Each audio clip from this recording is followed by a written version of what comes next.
January was the time when the season's elite team separated themselves from everyone else, and, so far, February is working to undo all that work those teams did in earlier months. The first week of February has already been filled with a number of really big upsets. Marquette lost at home to a reeling St.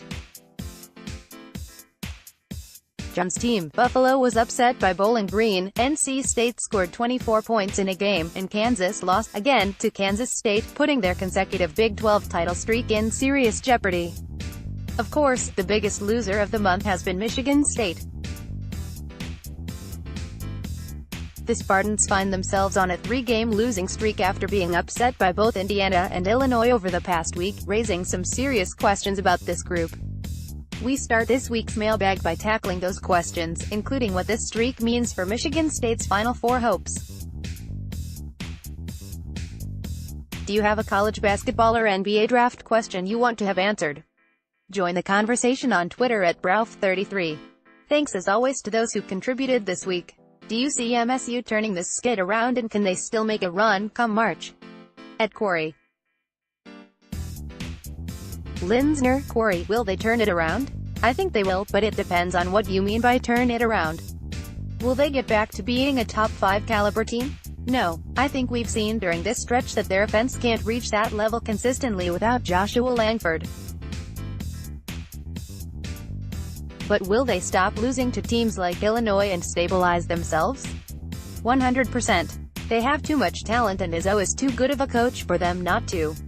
I still think their projection for March is a second weekend team. They're going to get a high seed and make the Sweet 16, but, again, I don't see them as a Final Four team without Langford. With Michigan State's 2 upset losses, who do you now see winning the conference regular season title? How about the conference tournament? Who's best equipped to play multiple games in a week? Bobby Sheridan, TSR Sports Betting Report. At Sheridan Report, February 7, 2019. I had Sparty winning it before this 3-game losing streak, and I think they're still very much in the mix. Michigan has developed their own offensive problems lately, but are the most talented team in the conference.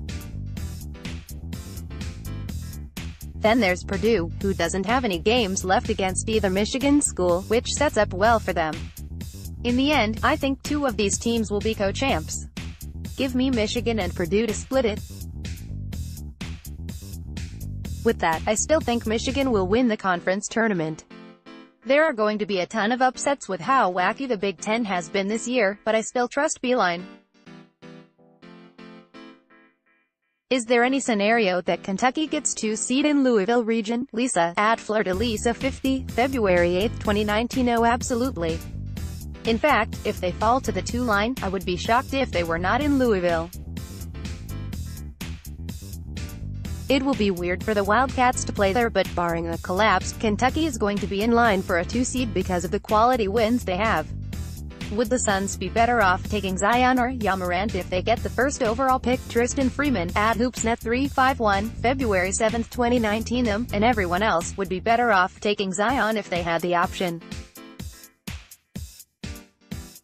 The Suns absolutely need a point guard, and I think would take Morant over RJ Barrett, but not Williamson. On top of Williamson's superior talent, he'd be a great 4-man next to DeAndre Ayton in the up-tempo style Phoenix wants to play. He helps them defensively, too. Mikal Bridges is currently starting at the 4 for Phoenix, but he's playing out of position. Despite being a small forward, he's more of a 2 guard than a 4. Williamson fills that need for the Suns, who would then look for a point guard in free agency. Who do you think has more potential, Zion Williamson or Morant? Justin, at Jones242007, February 8, 2019. Williamson. Morant is special and will be a great player, but Williamson has the potential to be otherworldly because of his unique combination of size and quickness. Add in the fact that he can handle the ball and is developing a reliable jumper, and you have a player who can be unstoppable. It's like Trae Young and Luka Doncic. Young has been fantastic as a rookie, but Luka has been special. Morant will be fantastic, but Williamson will be special. Who will be the highest drafted player from the Pac-12 conference in this upcoming NBA draft? Bobby Sheridan, TSR Sports Betting Report. At Sheridan Report, February 7, 2019. One of the Pac-12's biggest problems is the lack of talent they have. I have 4 players going in the first round in my latest mock draft, with Oregon center Bol, who's out for the year due to injury, being the first player taken.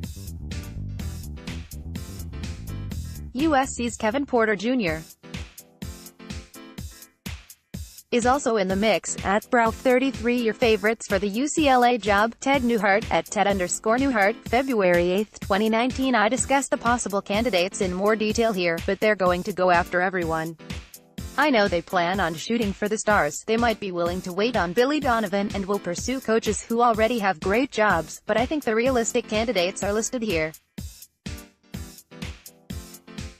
How should older prospects like Rui be considered in terms of development potential? Younger guys like Zion, Barrett, who have spent more time playing high-level competitive ball with good coaching and competition? How do NBA execs view the dynamic? Jameson. At Pharma Jameson, February 8, 2019. It depends on the player, especially when it comes to Rui, because he hasn't been playing basketball forever. Those are the kind of prospects that have the rare combination of experience and potential. Usually NBA teams have to pick between the two. Look at Josh Hart. Spent 4 years at Villanova and was a great player, and immediately contributes as a role player for the Lakers. That's the benefit of drafting an experienced college player, even if they will stay in a similar role for their entire career, for the most part, and that's why NBA teams value the younger players more. Obviously, 19-year-old stars like Zion Williamson and R.J. Barrett are surefire assets, but your pick has more intrinsic value by selecting a younger player because of that potential. Next Busting Brackets podcast episode. No.